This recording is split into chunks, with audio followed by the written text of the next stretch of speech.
Namibia is full of amazing people, whether local or visiting. Join us for the conversation, where we discuss these incredible projects, interesting topics, and what makes Namibia so special. Today, we are going to the moon. Or is it Mars? Mars. You see, I'm not thinking big enough. But don't worry, I won't be taking you there. We have some young experts in the house today as part of the conversation. Annica and Raica, thank you so much for giving us some of your valuable time. We were hoping that they could skip school, but it's midterm break. So apologies for that. Next time we'll make our dates better. But welcome to the conversation with Gondwana. Thank you. And we will get to the NASA and the Mars and the moon in a little bit. But if I can ask to just introduce yourself, Raica, maybe start with yourself. Yeah, I'm Raica Coelho. I'm 17 years old and I'm currently grade 11 at DHPS. Annica? I'm Annica Theissen, also 17, and I'm in the exact same class as Raica, so we've in school together. And what brings you well, let me just maybe, before I do that, both Namibian born, Namibian, your whole life? Yeah. Yes. So, yeah, I also travel a lot to Europe, but yeah, otherwise I'm here in Windhoek. Windhoek based? Yes. Yeah, me too. I just have some German family, but also completely Namibian in that sense.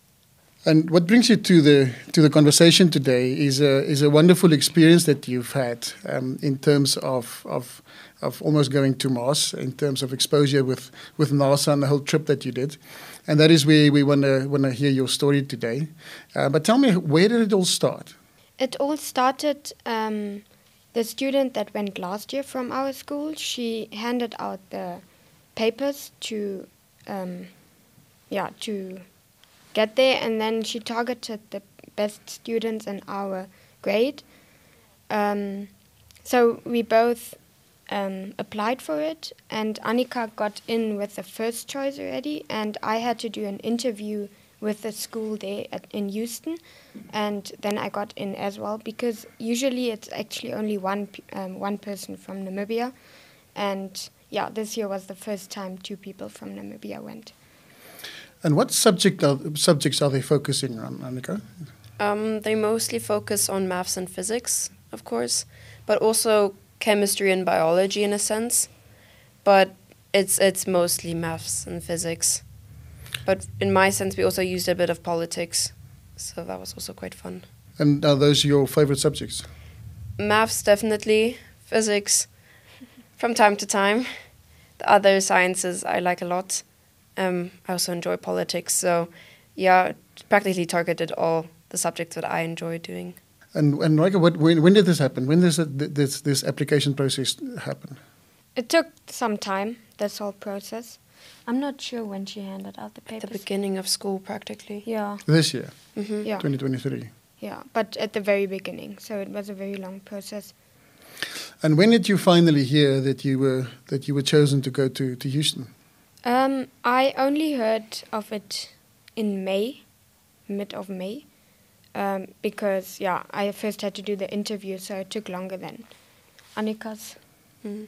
Yeah, I don't know when she heard about it. I heard pretty soon, in April roundabout, so pretty early actually. And then when did you leave? We left on the 14th of July. 14th of July. And then we came back we landed here on the 2nd of August. So it was 2 weeks. 2 weeks. Yeah. And tell us, take us through those 2 weeks. Where did it all start? Well, first it started actually here, practically, because when we got accepted, we had to finish assignments. So because there's 5 teams, we got 5 different assignments per week, or per week we got 1 different assignment of each team. And it was a lot of work. You had to just finish it within that week and send it in, just so that you have a ground basis of information once you arrive. But it was a lot of work. It was definitely not easy. It was a lot of research. And then once we were done with all of that, then we could finally start to enjoy the whole process. But you say you did it in a team. So with the two of you, or do you do it with other international students? It were 40 students from different countries all over the world, and us four, we were divided in the 5 teams, but only when we were there.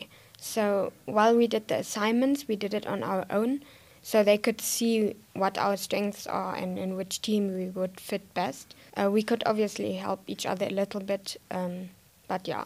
And once we were there, we did some interviews again to see in which team we can go.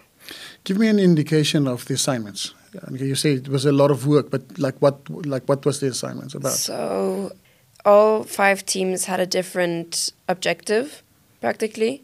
So there was, for example, the gold team, which was responsible for mission control and the budgeting. Then the blue team, which was responsible for the rover and the experiments once you're on Mars. Then green team, which was responsible for the habitat. Red team, which was responsible for the rocket, practically. And maroon team, which was responsible for the lander and the getting off of Earth and landing on Mars and getting off of Mars and landing on Earth again. So that whole process. Each of these assignments practically focused on those objectives. So it was just practically trying to figure out all the history behind the lost rockets that went around Apollo, about that mission, so that we have all the background information needed for when we do this mission. So it was for budgeting, because I was in the gold team, so I mostly know about that stuff. We had a whole spreadsheet filled with numbers about the latest missions, how much everything costs, so you could see how all the money changed practically throughout the years, which was really interesting, actually. And then the mission control, figuring out which position sat where, for what reason, what you would add, what you would take away, and all that. So the theme of the whole 2 weeks was this mission to Mars. Mm-hmm. Yes. And to do what on Mars? Yeah, that was the task of the blue team. I was in the blue team. So our topic was the exploration of Mars. What will we do once we are on the surface? So we had to plan the experiments and, design the equipment, what we need for it, and design the rover to conduct these experiments. And we also designed the spacesuit to do those activities, because Mars' atmosphere is different to Earth's. We planned to collect samples of the soil, but also to learn more about the atmosphere of Mars. And to search for life, because everywhere where we have water, we probably also find life, and our goal was to see if we can find water to find life then. So that was what we planned, and then we planned experiments according to that. I want to learn a bit. So you each were in different teams, and you were obviously with international other international students. What was your learnings from that, in terms of what surprised you, what was good, what was maybe unpredictable in terms of? And let's start with you, Raica. I found it really interesting to have so many different cultures on one spot. Also to work with people who are really completely different to you, and to have many different personalities in one team. It was definitely a challenge sometimes, but I feel that is the experience at the end of the day, to work in a team with so many different people. So I really enjoyed it, because I feel in our environment here sometimes you don't get so many different people, because obviously from different cultures the people are different, and it was interesting to learn about that as well. Yeah. And you, Annica? I would say practically the same, but also I found it really cool because it's so many different people, and we all had to speak English because that was the language that we all had to speak together so that we could understand each other, because everyone also spoke other languages, for example, German or Spanish. But I found it quite interesting that everyone called something else. What we would maybe call chips, others would call crisps. So that was kind of a good icebreaker, so that we got to know everyone, because we would just name things and everyone would say what they meant by it. And we would be so fascinated by what everyone actually was trying to say. And then also, when we tried sitting together and working on it, everyone had, because of their different cultures, they had these different ideas also and other things that they focused on. For example, we could say we're from Africa. We always kind of, because we don't have that much water here, we always focus a bit on the water aspect, trying to save it and be responsible and environmentally friendly, while others would focus more onto the technical side of everything. So it also showed how teaching other kids something else in school and also them being in a different environment changed their whole idea process completely. And it was good to bring all those ideas together. Don't you think it's beautiful? Don't you think it's really powerful? We also at Gondwana have this saying that diversity makes us strong. to have that melting pot of perspectives and cultures and experiences, because ultimately, because of that, the answer is usually so much better for it. We also, for the one, we had a culture fair, and each country had to perform something and cook something from their country. We wrote a poem about Namibia, which is a bit on the comedic side, but also showing everyone what Namibia actually is, because everyone thinks we live in huts. And so we just wanted to show them it's not like that anymore. But we also said in the poem, we said Namibia as a tutorial for Diversity 101, as like a little joke in between. And they were all like, okay. So I understood what we meant by that. And I was just like, we have so many cultures here. Also bring that with us when we arrive. And in terms of your contribution to the teams, did you feel that you were at a disadvantage, maybe at an advantage in terms of, I'm just thinking of, of the people watching this podcast, because I tend to see that often as Namibians, we kind of underestimate, where we are in global terms. Actually, not. I didn't feel like that because in school here we also have to work a lot in teams, and we also have different people, and we have to cope with. So I know Annica felt thought about like, I'm from Namibia, I'm a bit scared what others might think and stuff, but I didn't feel like that. I just went there with the mindset, I'm still me, and it actually doesn't matter from where I am. Because just because I'm from Namibia doesn't mean I'm bad or I'm worse than the others. So, I don't know if Annica has to add something to that. Well, I could just say, because I was in a team that was very extroverted, and if I'm in with new people, I'm quite introverted, so I didn't really speak up that much at the beginning. And it wasn't, I think I kind of portrayed it onto my nationality being the issue, because my ideas were kind of pushed down, but it was just because I didn't speak up properly.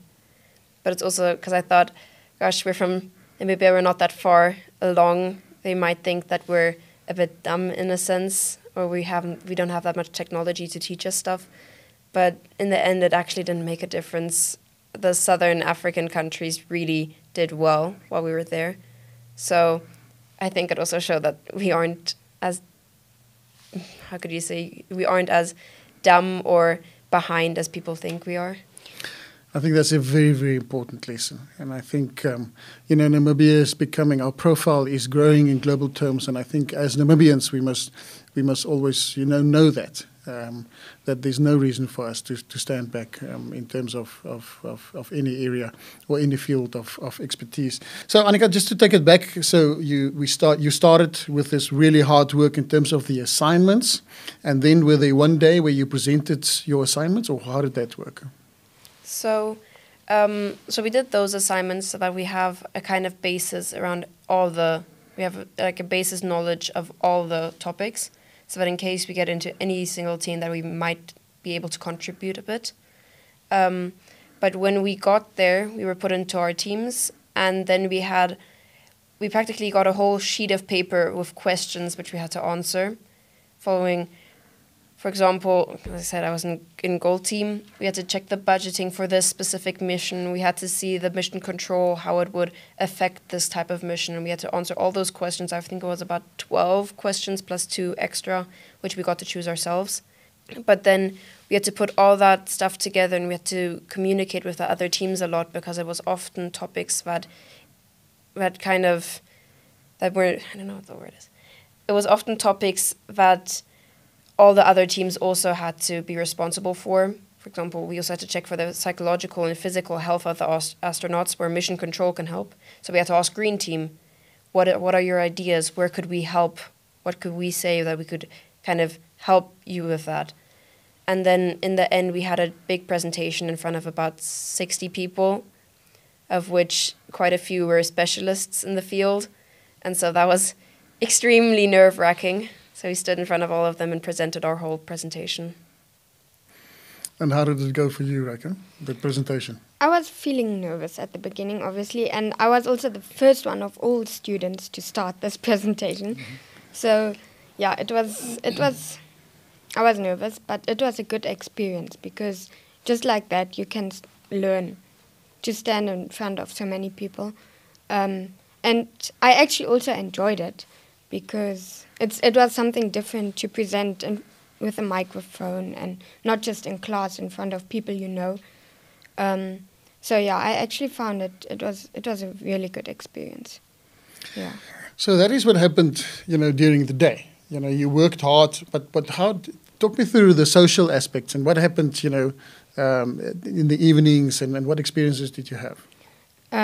So we went to the Johnson Space Center as well. Before we started with these projects, we actually also got some specialists in front of us, and they talked about specific topics to give us more knowledge to then prepare our project. So that was also part of the working side, but then we also went to the Johnson Space Center to get some information, and me personally, I enjoyed that the most, because you could walk around with the students and have some fun, and just look at the real rockets and the real spacesuits. But then in the evenings, we also had, one evening we had a soccer match. It was all us students against NASA All-Stars, so some members of the board. That was really fun. Then, what else? Astros. Astros. Oh yeah, then we went to a baseball game. That was also really fun, because we haven't seen something like that before in real life.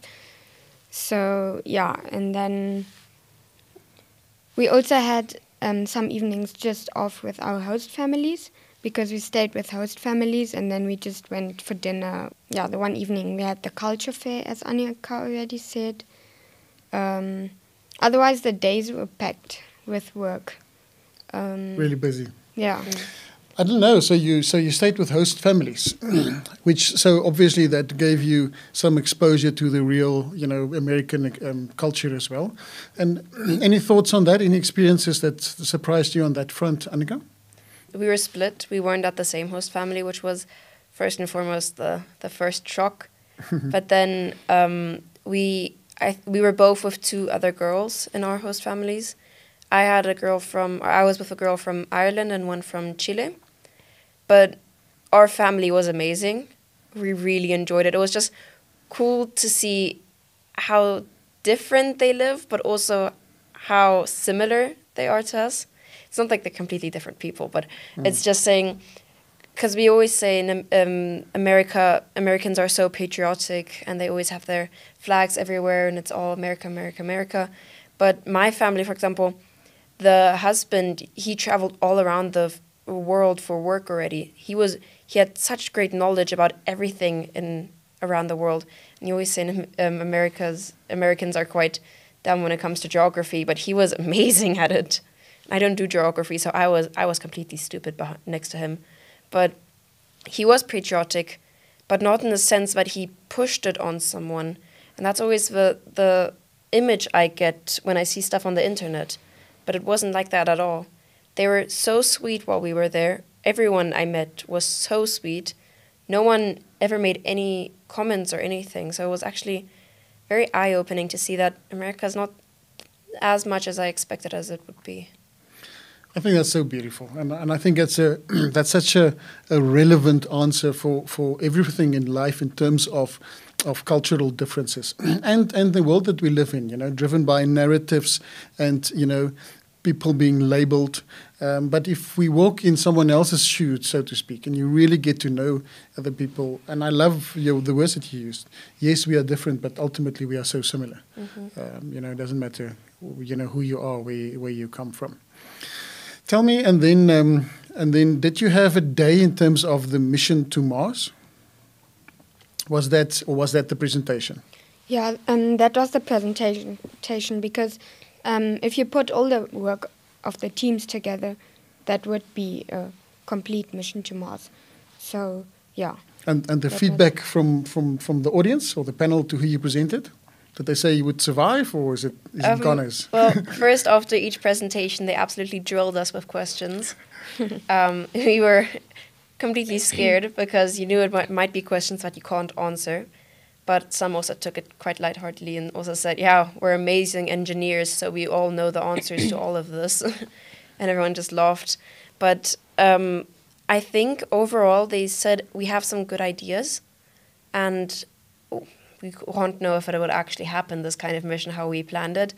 But they said it's a good step forward to actually start developing an actual mission, since it's ideas from all around and you can actually find a different perspective maybe.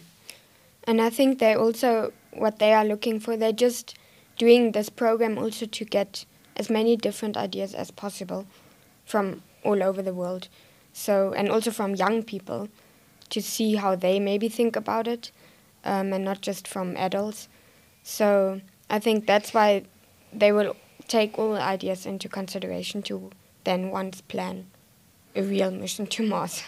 Did they give you any insights in terms of that, in terms of what they as NASA is busy with or planning? Rather not. There was one specialist who talked a bit about a specific type of rover that they're making right now, which looks like it could dance on the sand. It's just looking at different techniques so that it could, in case it gets stuck somehow, that it can just bury itself out again. But they didn't directly show us what they have in plan for now. I think it's still very early in the development because it's such a huge mission. And they're currently busy with the Artemis mission. Mm-hmm. So it's another mission to Moon to bring people back. So, yeah, we also saw how they worked on that whole mission, on the rockets and stuff. That was in the Johnson Space Center. We could see how they worked on that mission. So I think they're first focusing on that, and then thereafter they might use that information and to then plan a mission to Mars. But that must have been, quite an experience to see, how they're working on that actual mission to the moon again. Yeah, crazy. It was really interesting. As I said, I really enjoyed that day because you could really see the spacesuit that people wore when they were on Moon, and the real rocket was standing there. It's really interesting, and to see how it actually looks like in a working space for something like that is crazy. Yeah. For when is that mission planned? They say earliest, I think, 2035, I believe, but I'm not quite sure. The one to the moon or the one to Mars? The one, if they want to plan one for Mars, I believe it's 2035. And the one to the moon? 2030? I think 2030, yeah. Yeah. So they clearly have not chosen the astronauts. Maybe maybe throw your hat in the ring? No, they have. Oh, no. Oh, they have? They have. I just don't know their names. I just know they will take 2 women and 2 men. 2 women from Namibia? No. I'll be in mission control. I also rather stay on Earth. But they have chosen, and they said also they probably might also use them for the mission to Mars. Which makes sense. Yeah, because they then have the experience. Mm. Yeah. Raica, tell me in terms of this whole experience, from start to finish, what was the highlight for you? I actually the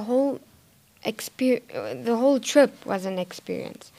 It was a lot in those 2 weeks. So actually, when I was there, I didn't really digest all the information that came into me. But afterwards, I was like, it's amazing what actually all happened there, and it was the experience also to meet so many different people. I think that is something that I really appreciate, because if you just travel to one country, you just see the people from that country, and in that sense, that was something that I really enjoyed. Yeah. Annica, for you? Besides, of course, the knowledge that we obtained at the university, I would say all the social aspects. For example, going to the Astros game together with everyone, having that culture fair was definitely my highlight, because that culture fair was just amazing, trying all those foods and seeing everyone portray something of their country. Then also we had a pool party in between, which was also bringing everyone together. It was just, for me, it was the most amazing thing just to be in that whole circle. Nobody felt like an outsider, which was great. Everyone was just there like, we're here to have fun together. It doesn't make sense to kick someone out in that aspect. So everyone was just kind to each other. It was the most amazing thing that you could experience.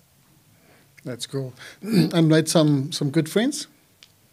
Yeah, I actually did. I made good friends with the South African girl, but everyone in my team actually, obviously because I worked with them the most. Yeah, definitely. Yeah. Yeah, me too. I have the girls I lived with. I'm still in contact with quite a lot, and then 2 other guys who are. The one girl from Chile, she always brought the guy from Chile as well, and the guy who lived with him. And I got along with those 2 extremely well. I think those were the people I cried the most about when we had to leave. But yeah, with those 2 I still text regularly, and with my family, of course. Did you invite them to come and visit you in Namibia? I did. I told him if he arrives, I'm going to feed him mopamo worms. So I'll see if he actually arrives here or not. Because he says if I go to Scotland that I have to try haggis. And I said if you come here, I'm going to give you mopano worms. Let's see how you like it. That's great. And at least now you know a good tourism company as well who can help with some of the logistics. Tell me, in terms of some youngsters out there who might be looking at a program like this, what would your advice be in terms of those who maybe dream of having a similar experience to what you had? I would say if you get the chance to apply for a program like that, we got the chance and I'm grateful for that. Do it. I actually applied just because I thought it would be a nice experience and it would be something good to have in life. I didn't apply because I'm completely interested in that whole area. So I applied and it was the best experience I thought it could be. So just go for it, even if you think you're not going to be accepted or so. I also thought that initially, and I was there. So, yeah, just go for it. That's all I can say. That's cool. Yeah, I would say the same, practically. How can you use the learnings that you had, from Houston in a Namibian context? Is there something that you would do different, can do different on this side?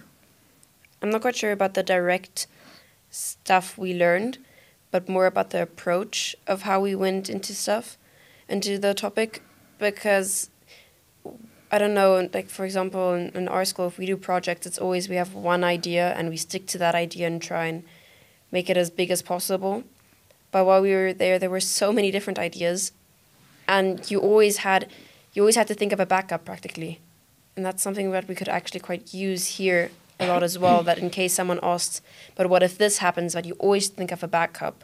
That's not just one specific idea that you try and make perfect, that you always have different things that could still lead to the best result in the end. That's beautiful. Yeah. Again, that diversification, that different views and different perspectives. and the power that it brings. I found it very insightful, your learnings in terms of especially the American culture, like you say, Annica.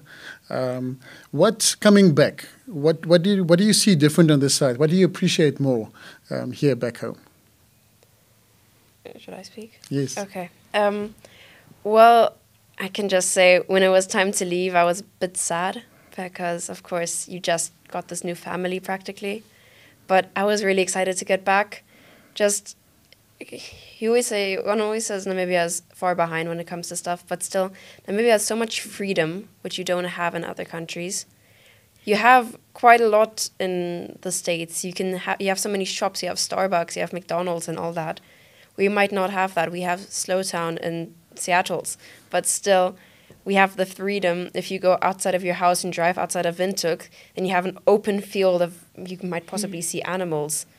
And it's not that you have to drive to a zoo to see animals. You can just drive to a national park, you can drive to Tosha, and you can just see so much more, which isn't just modern technology. You can see the actual nature still present in Namibia, which isn't the case in the States, or at least not where we were. Yeah, I would definitely say the same. To come back and have so much space, that is something I also really missed while I was there. To be in a room the whole day and to see no daylight and stuff like that. So that was in the sun even. I mean, it was summer there now, but still, just I don't know, the nature of Namibia. That's something that I was really excited to see again when I came back. I think that's why tourism and traveling is so important. Both to see the good and the perspectives and to get exposure, but also to always come back with a heart full of gratitude for home. Yeah. And I think it's so beautiful what you said. We have a lot in Namibia to be grateful for, and that is also a reminder that we must protect what we have. And that is beautiful. From my side and on behalf of Gondwana, thank you so much for spending your valuable holiday time to give us some insight in terms of the beautiful experience that you had in America. And thank you for representing Namibia so beautifully, the two of you. If they haven't chosen those astronauts, who knows? Like you said, we don't have any reason to stand back, especially the women, the Namibian females, and I speak from experience. So, thank you so much, and thank you for your time. Thank you. Thank you.